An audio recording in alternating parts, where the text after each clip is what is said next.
"I'd rather die than have your babies," she said when I mentioned kids. So I left and found someone who actually wanted mine. Now she's old, childless, and begging to come back. Hey viewers, before we move on to the video, please make sure to subscribe to the channel and hit the like button if you want to see more stories like this. Thanks. This happened 4 years ago, but I'm sharing it now because Jessica just showed up at my daughter's first birthday party uninvited, and I think I need to get this whole story off my chest. I met Jessica when I was 24 and she was 22. We worked at different companies, but ran in the same social circle. She was gorgeous, ambitious, and had this energy that just drew people in. I was completely smitten from day one. Looking back, I should have noticed that the energy I found so attractive was actually her constantly scanning the room for better options. But when you're young and in love, you make excuses for everything. We dated for 2.5 years. I thought we were building something real.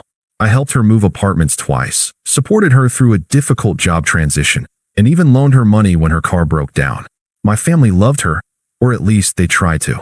My mom later told me she always felt like Jessica was performing whenever she came around, but she kept that to herself because she could see how happy I thought I was. The beginning of the end happened on a Saturday night in March. Our friends Dave and Kelly had invited us over to meet their new baby, Emma. She was maybe 3 months old, just this tiny perfect little thing. I've always been good with kids. I'm the uncle who gets down on the floor and plays, the one who volunteers to hold the baby so the parents can eat dinner in peace. That night, Emma was fussing and Kelly looked exhausted. Without thinking, I asked if I could try to calm her down. I walked around their living room, bouncing her gently and talking to her in that stupid voice people use with babies. She stopped crying almost immediately and just stared up at me with these huge eyes. "You're a natural," Dave said, grinning. "Emma likes you more than she likes me half the time. He's going to make such a good dad someday," Kelly added, settling back into the couch with obvious relief. I felt this warm glow in my chest. "I hope so," I said, still swaying with Emma. "I've always wanted to be a dad. Can't wait, honestly." I glanced over at Jessica to include her in the moment, maybe share a smile about our future together. Instead, she was staring at her phone, jaw tight. The temperature in the room seemed to drop 10 degrees. "We should probably get going," she said without looking up. "I have an early meeting tomorrow." It was 8:30 on a Saturday night. The car ride home was silent except for the radio. I kept replaying the evening, trying to figure out what had shifted. When I pulled into our apartment complex, I finally worked up the courage to ask, "Hey, you seemed uncomfortable tonight when I was holding Emma. Is everything okay?" Jessica was already unbuckling her seatbelt. "Can we not do this right now?" "Do what?" "I just thought maybe we could talk about our future sometime. I know we're young, but..." She whipped around to face me, and the look in her eyes was something I'd never seen before. Pure disgust. "Our future? Mark, I'd rather die than have your babies." I felt like I'd been slapped. We'd never seriously discussed kids, but I'd assumed. I mean, we'd been together over 2 years. We talked about moving in together officially, maybe getting engaged after I got my next promotion. "Jessica, what are you? Can you imagine what disgusting little trolls we'd make? With your genetics?" She laughed, but it wasn't a nice sound. "Thank God I'm on birth control." I sat there in stunned silence. This wasn't just about not being ready for kids. This was about me. About what she thought of me as a person, as a potential father, as someone whose DNA she couldn't even imagine mixing with hers. "Look at you," she continued, apparently taking my silence as permission to keep going. "Look at your family. Do you really think I want that life? Suburban mediocrity? Kids who look like miniature versions of you." I turned off the car. My hands were shaking. "I'm saying I can't picture anything worse than being stuck with your kids," she finished. "There. Now you know." I wanted to defend myself. I wanted to ask her why she'd been with me for 2.5 years if she found me so repulsive. I wanted to understand how someone I loved could say such cruel things about something so important to me. Instead, I just nodded. "Okay. Okay, what?" "Okay, I heard you." She seemed surprised that I wasn't fighting back, wasn't trying to convince her otherwise. She grabbed her purse and got out of the car, slamming the door harder than necessary. I sat in that parking spot for another 20 minutes, just processing what had happened. Then I went upstairs, brushed my teeth, and went to bed. Jessica was already asleep, or pretending to be. The next few days were weird. Jessica acted like nothing had happened. She made coffee in the morning, kissed me goodbye, asked about my day when she got home. But something fundamental had broken in me. I started seeing our entire relationship differently. How many times had she made little comments about my job not being exciting enough? How often had she steered conversations away from my family, my hometown, my interests? How many times had she introduced me to people as if she were apologizing for me? I'd been making excuses for years. The following Thursday, while Jessica was at her weekly happy hour with coworkers, I packed my stuff. I didn't take anything that was ours, just my clothes, my books, my guitar. I left a note on the kitchen counter. I hope you find whatever you're looking for. Then I blocked her number and all her social media accounts. She tried calling from different numbers for weeks. She showed up at my new apartment twice, but I just didn't answer the door. Mutual friends asked what happened, and I kept it simple. We wanted different things. That was the truth, wasn't it? For the first few months, I was a mess. Not because I missed Jessica. I realized pretty quickly that I missed the idea of Jessica more than the actual person. But because her words had planted this seed of doubt about myself. Was I really as pathetic as she made me sound? Would any woman actually want to have kids with me? I started going to therapy. I focused on myself for the next 8 months. Hit the gym consistently, started playing guitar again, reconnected with friends I'd neglected during the Jessica years. I wasn't looking for a relationship. I was just trying to remember who I was when I wasn't constantly worried about whether I was disappointing someone. That's when I met Sarah. I was at this little bookstore downtown, browsing the philosophy section, when someone behind me said, "Nietzsche? Really?" I turned around to find this woman with curly brown hair and the brightest smile I'd ever seen. I know, I said. Very pretentious 20-something guy of me. Actually, I was going to say brave. I tried to read Beyond Good and Evil in college and wanted to throw it across the room after 20 pages. We ended up talking for 2 hours. Sarah was a third-grade teacher, funny and warm, and genuinely interested in hearing my thoughts about everything from books to travel to what I'd wanted to be when I grew up. When I mentioned that I worked in IT but was considering going back to school for engineering, she lit up. "That's amazing. What kind of engineering?" "Not, why would you want to start over? Or isn't that a lot of work?" Just genuine enthusiasm for my dreams. 3 months later, we were officially dating. 6 months after that, I knew I wanted to marry her. The conversation about kids happened naturally, the way these things should. We were babysitting her sister's twins for the weekend, and I was helping 6-year-old Marcus with a puzzle while Sarah braided 4-year-old Lily's hair. "You're so good with them," Sarah said, glancing over at me. "I love kids. Always have." I held my breath, waiting for the familiar tension, the subject change, the emotional withdrawal. Instead, Sarah grinned. "Me too. I became a teacher partly because I wanted to work with kids even before I had my own." "You want kids? Your own kids? Of course. Don't you?" It was such a simple question, asked with such genuine curiosity. No judgment, no disgust, no analysis of my genetic worthiness. "Yes," I said. "I really do." "Good," she said, and went back to braiding. "I was hoping you'd say that." That was it. No drama, no cruelty, no need to defend my desire to be a father. Just two people who wanted the same things, building toward them together. Meanwhile, I heard through mutual friends that Jessica's life was getting complicated. She dated a series of guys who seemed impressive on paper, but turned out to be commitment-phobic or just plain jerks. One of them was apparently seeing 2 other women the entire time they were together. Another borrowed money from her and disappeared. "She keeps asking about you," my friend Mike told me one day. "Wants to know if you're seeing anyone." What did you tell her? "The truth. That you seem happier than I've ever seen you." I was happy. Sarah and I moved in together after a year, got engaged 6 months later. The proposal wasn't some elaborate production, just the 2 of us on a hiking trail we loved, and me finally working up the courage to ask the woman I adored to marry me. She said yes before I even finished the question. We got married the following spring in a small ceremony surrounded by people who actually loved and supported us. Sarah's family welcomed me like I was their own son. My family was over the moon about Sarah. Everything felt right in a way it never had with Jessica. Our daughter Emma was born 2 years later. Yes, we named her after Dave and Kelly's daughter, the little girl who unknowingly triggered the end of my relationship with Jessica and the beginning of my real life.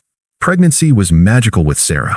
She glowed, literally glowed, and I couldn't stop touching her belly and talking to our baby. We took classes together, painted the nursery together, argued good-naturedly about names, and debated whether we wanted to know the gender. We were a team in every sense of the word. The day Emma was born, I cried. Not just because she was beautiful and perfect, but because I finally understood what Jessica had stolen from me with her cruelty. She'd made me doubt whether I deserved this happiness, whether any woman would actually want to create a life with me. Sarah never had those doubts. She looked at me holding our daughter for the first time and said, "I knew you'd be an amazing dad." Through all of this, Jessica had been making increasingly desperate attempts to find someone. I heard she was on multiple dating apps, going to speed dating events, even asking friends to set her up. The men she met either weren't serious about commitment or weren't interested in her once they got to know her. "She's become kind of bitter," Mike told me one day. Always complaining about men being immature or not knowing what they want. I felt a flicker of something, not quite sympathy, but acknowledgement that dating in your 30s is hard. Then I remembered her words in the car that night, and the feeling passed. When Emma was about 6 months old, Jessica started getting bolder about reaching out to me. She called my office, claiming it was about some shared paperwork from our old apartment. She messaged me on LinkedIn about reconnecting professionally. She even sent a card when Emma was born. How she got my address, I'll never know. I didn't respond to any of it. The first direct encounter happened when Emma was 8 months old. I was at Target buying diapers when I heard someone say my name. I turned around, and there was Jessica, looking older and somehow smaller than I remembered. "Mark? Oh my God, is this your?" She was staring at Emma, who was sitting in the cart, babbling happily and chewing on her teething ring. "Yes, this is my daughter, Emma. She's beautiful." Jessica's voice was weird, strained. "She looks just like you." I waited for the familiar sting of that observation being treated as an insult. Instead, Jessica seemed almost wistful. "Thank you. I heard you got married. Congratulations." "Thank you," I said again. I wasn't trying to be cold, but I had nothing else to say to her. How's fatherhood?"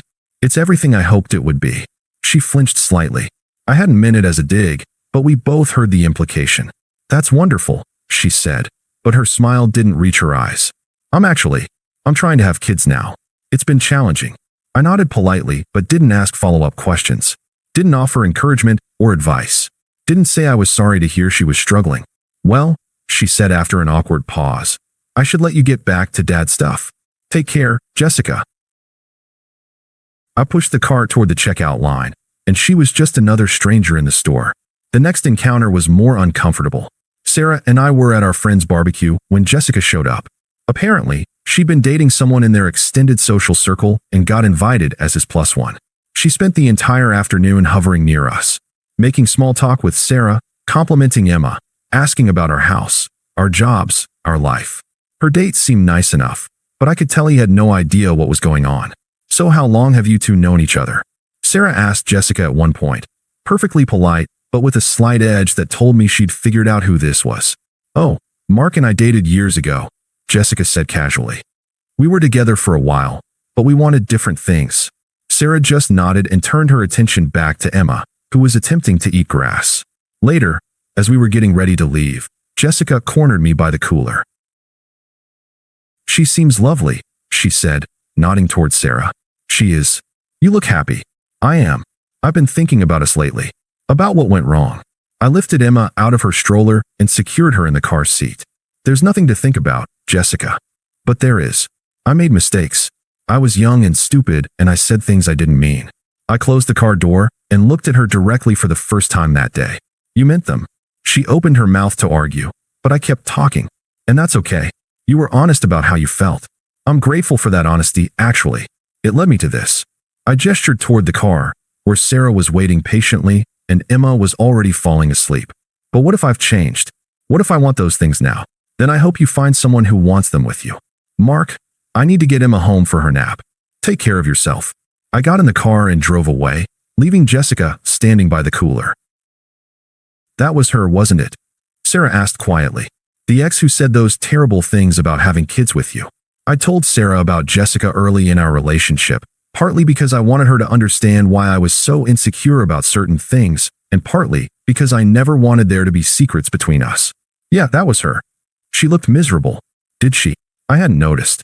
I'd been too focused on getting through the conversation and getting back to my family. The final encounter happened last week, at Emma's first birthday party.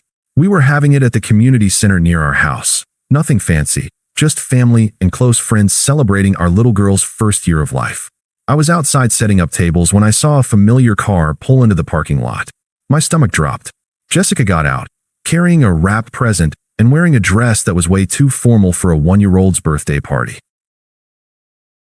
She'd clearly done her research to find out when and where this was happening. Sarah appeared beside me, having spotted her through the window.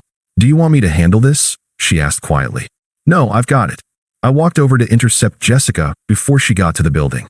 "Hi, Mark," she said, holding up the present like a peace offering. "I brought something for Emma." "Jessica, you can't be here. I just wanted to know." My voice was firm but not angry. "This is my daughter's birthday party. My family is in there.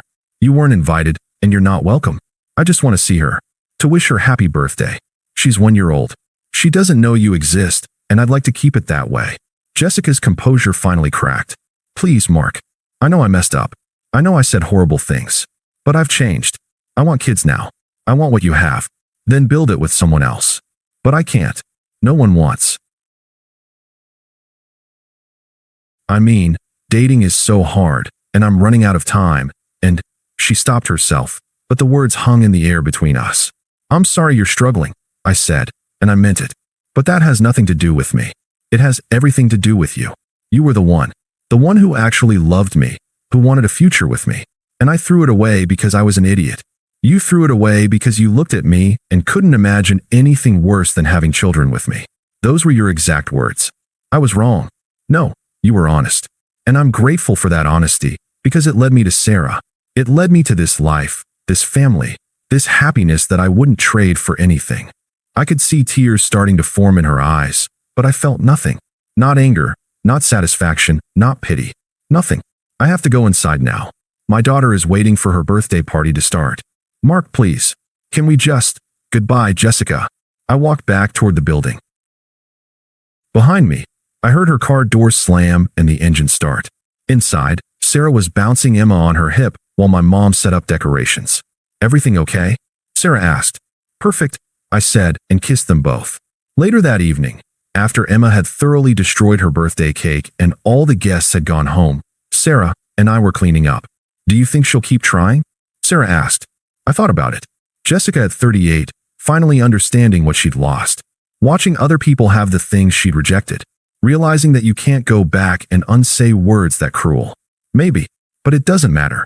How can you be so calm about all this? I looked around at the remnants of our daughter's party, the decorations made with love, the toys from friends and family who adored Emma, the photos of the three of us covered in cake and grinning like maniacs. "Because this is real," I said. "What I had with Jessica was just waiting. Waiting for the right person to want the same things I wanted. Waiting for someone who thought having my kids would be the best thing in the world, not the worst." Sarah smiled and kissed me, tasting like birthday cake and happiness. "I love your genetics," she whispered against my lips.